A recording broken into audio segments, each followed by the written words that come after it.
네, 이번 시간은 최신 트렌드를 한눈에 알아보는 시간입니다. 트렌드 연구소의 박상진 소장 나오셨습니다. 안녕하세요. 안녕하세요. 트렌드 와처 박상진입니다. 네, 소장님 한 주간 어떻게 보내셨어요? 잘 지냈는데요. 나름 바빴습니다. 제가 일단은 살림 비우기, 주방 살림 끝도 없이 늘어나요. 열어보면 이거 언제 받았지? 언제 샀지? 뭐 이런 물건들이 있어요. 한 번도 쓰지도 않은. 그래서 그런 것들을 좀 나눠 쓰는, 다른 사람들한테 쓸 수 있도록 재활용 품절을 갖다 준다든가. 그리고 이제 많이 추워졌잖아요. 네. 그러다 보니까 옷 정리를 또 하게 되더라고요.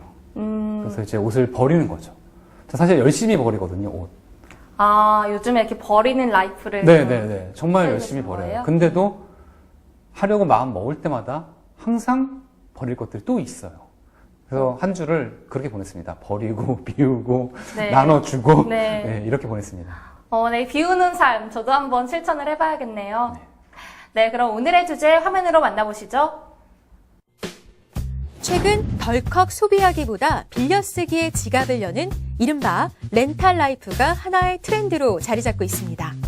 이미 빌려쓰는 소비 문화가 꽤 오래 자리 잡은 정수기와 유아용품은 물론 컴퓨터와 TV, 가구와 그림, 의류까지 빌려 쓸 수 없는 물품을 찾기가 어려울 정도인데요.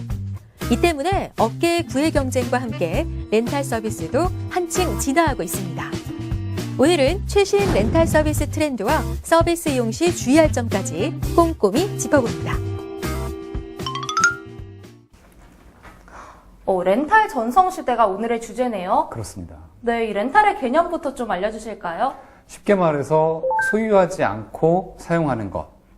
예전에 도서 대여점, 그리고 비디오 대여점 이런 거 있었는데 혹시 가희 씨 아세요? 네, 저는 이제 비디오까지는 아니고 DVD 대여점 세대였는데요. 네네네. 네, DVD만 해도 굉장히 추억 돋는 이야기인 것 같습니다. 네, 저는 사실 렌탈하면 가장 먼저 떠오르는 것이 정수기 렌탈, 뭐 비데 렌탈 이런 것들 있잖아요. 네네. 맞습니다. 렌탈 시대에 가장 혁혁한 공을 세운 게 정수기 비데 렌탈이죠. 요즘에는 뭐 침대, 매트리스, 인덕션 이런 것까지 이제 렌탈을 해서 사용하고 있습니다. 혹시 그런 생활가구 가전 이런 거 렌탈 해보신 적 있으세요?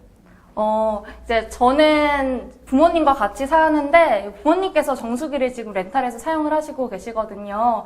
저 개인적으로는 이제 방송을 할 때 있는 옷이나 액세서리 같은 거를 대여를 많이 하는 편이에요. 아, 그렇군요. 네.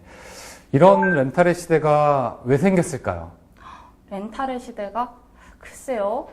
저는 좀 이렇게 사가지고 소유하고 싶을 것 같은데 렌탈이 전성기라고 하니까 좀 사실 의아하기도 했거든요. 그렇죠.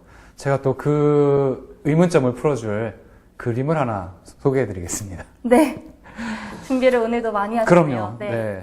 저희는 이제 잘 설명해야 되니까. 네. 이렇습니다. 소유의 종말이라는 책이 있습니다. 아마 가희 씨께서 읽어보시기에는 너무 좀 오래된 책이긴 한데 이게 그 제레미 리프킨이라는 분이 썼어요. 이분이 문화 비평가 이런 분이신데 네. 사실은 행동주의 철학자라는 말이 더 어울립니다. 이분이 사실 삼천포긴 합니다만 네. 노동의 종말, 육식의 종말 이런 종말 시리즈를 되게 좋아하시는 그런 네. 작가예요. 근데 이분이 소유의 종말이라는 걸 예언해서 이제 책을 쓰셨습니다. 예측하신 건데 뭐냐면 네. 사람들이 더 이상 상품이나 서비스를 소유하려 들지 않을 것이다. 그걸 미리 예언을 그렇죠. 하신 건가요? 네. 소유가 별 의미가 없을 것이다. 이렇게 예측을 했습니다. 그리고 그러면 소유하지 않으면은 상품이나 서비스는 어떻게 되는 건데? 만들지 말아야 되는 거야? 누가 사? 이런 이제 질문들이 오기 시작을 했죠. 네. 그래서 소유하지 않는 상품과 서비스는 어떻게 되느냐? 공유하는 상품과 서비스로 갑니다. 결국은 이 그림인데 오늘 우리가 얘기하는 주제 렌탈은 그러면 소유와 공유 어디 있을까요? 소유와 공유, 렌탈이요? 네. 렌탈은 아무래도 이제 여러 명 있으니까 공유 쪽이 가깝겠죠? 그렇겠죠. 네. 소유가 성장을 해서 정점을 딱 찍었을 때 그 정점이 렌탈이고 렌탈부터 내려가기 시작하면 이제 공유로 가는 거죠, 시대가. 그래서 지금은 렌탈은 소유와 공유, 소유가 공유로 넘어가는 그 중심점에 있는 것이 렌탈이다. 이렇게 보시면 됩니다. 그것은 소비자가 기본적으로 상품이나 서비스를 대하는 태도가 달라진 거잖아요. 생각이 달라진 겁니다.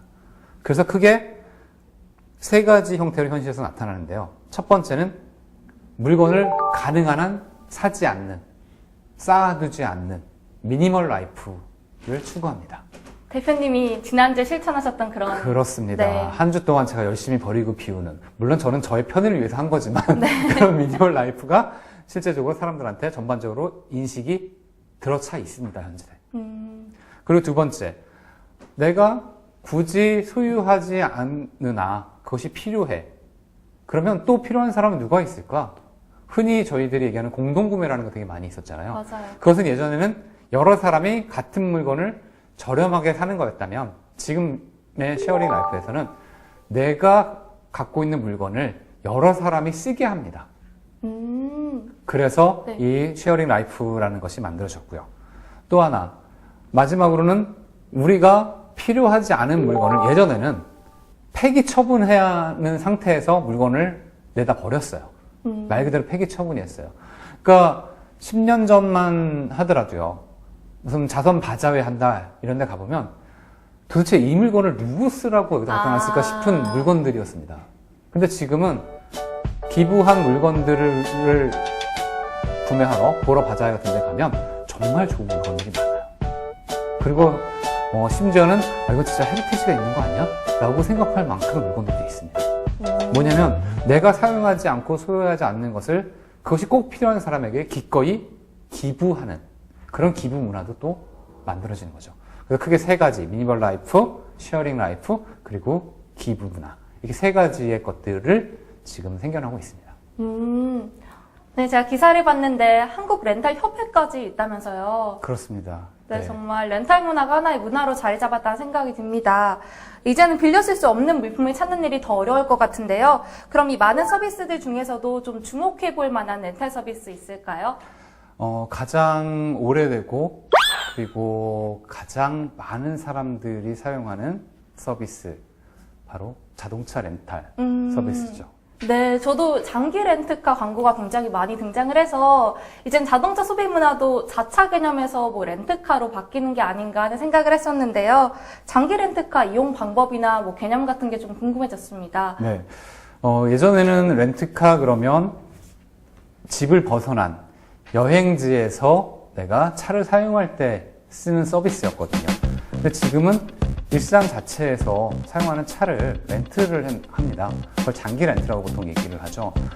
이 출발점은 앞서 우리가 얘기했듯이 자동차를 더 이상 소유 가치가 있는 제품으로 생각하지 않는다는 거거든요. 나는 자동차를 소유할 필요가 없다고 생각해. 그냥 내가 필요할 때 필요한 만큼 쓸 수 있으면 되지 않아. 근데 그 필요할 때가 일상이고 필요한 만큼이 5년, 10년 이런 거죠. 그래서 장기 렌트가 지금 인기를 끌고 있습니다. 그렇구나. 혹시 그러면 뭐 렌탈 서비스 중에 정말 아니 이런 것까지 빌려주나 하는 생각을 드는 그런 렌탈 서비스가 있을까요? 좋은지 안 좋은지 사실은 저는 개인적으로 판단을 잘 못하고 있습니다만 요즘 굉장히 급격하게 성장하고 있는 패션 업체가 있습니다. 네. 패션 업체를 하면 이제 패션 상품을 취급하는 업체란 뜻이에요. 근데 어떻게 취급을 하냐면 대여를 해줍니다. 대여를요? 네. 직장인들이, 많은 직장인들, 특히 여성 직장인들이 아침에 출근할 때마다 입버릇처럼 하는 말, 입을 옷이 없어. 입을 옷이 없어요. 네. 없어요. 신을 신발이 없어. 없어요. 들고 나갈 가방이 없어. 네. 그거를 해결해 주는 거예요. 흔히 패션은 제일 중요한 게 TPO라고 얘기하거든요. 시간, 장소, 그리고 어떠한 상황이냐. 거기에 맞는 이제 차림을 해야 되는데 그것을 대신해 주는 거죠. 그래서 월정액 얼마를 받고 월 몇 회 옷을 대여를 해줘요. 네, 그럼 앞으로 좀 이런 렌탈 서비스 시장을 전망해 주신다면 어떨까요? 렌탈 서비스는 제가 앞서 말씀드렸듯이 소유와 공유의 중간 지점에 있는 형태거든요. 그러면 그 말은 점점 더 넓어지나 희미해져 간다는 뜻이고요. 이제 그게 공유라는 개념으로 바꿔질 거라고 보여집니다. 물론 당장의 산업은 더 넓어질 거예요. 그래서 산업 자체의 전망은 아직 좋다라고 얘기할 수 있고요. 대신 좋은 만큼 또 마찬가지로 렌탈이 너무 흔해지면 사람들은 남들 다 빌려 쓰는 거 나는 쓰고 싶지 않아 이런 생각을 또 곧 하게 될 수도 있습니다. 긍정적이고 부정적인 측면을 다 가지고 있다고 보면 되겠네요. 네. 네, 그럼 마지막으로 이 렌탈 서비스를 이용할 때 좀 주의할 만한 측면이 있다면 어떤 것이 있을까요? 렌탈은 크게 두 가지로 나눠 생각해야 될 것 같아요. 일회성 렌탈이냐, 아니냐입니다.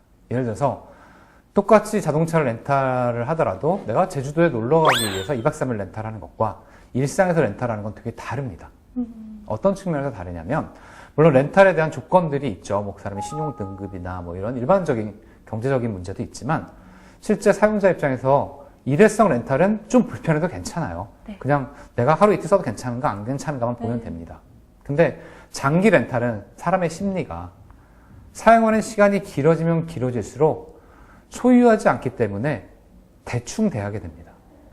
내가 이것을 계약 기간, 흔히 말하는 약정 기간 동안 계속 쓸 수 있을 것이냐 없을 것이냐 판단하는 게 중요합니다.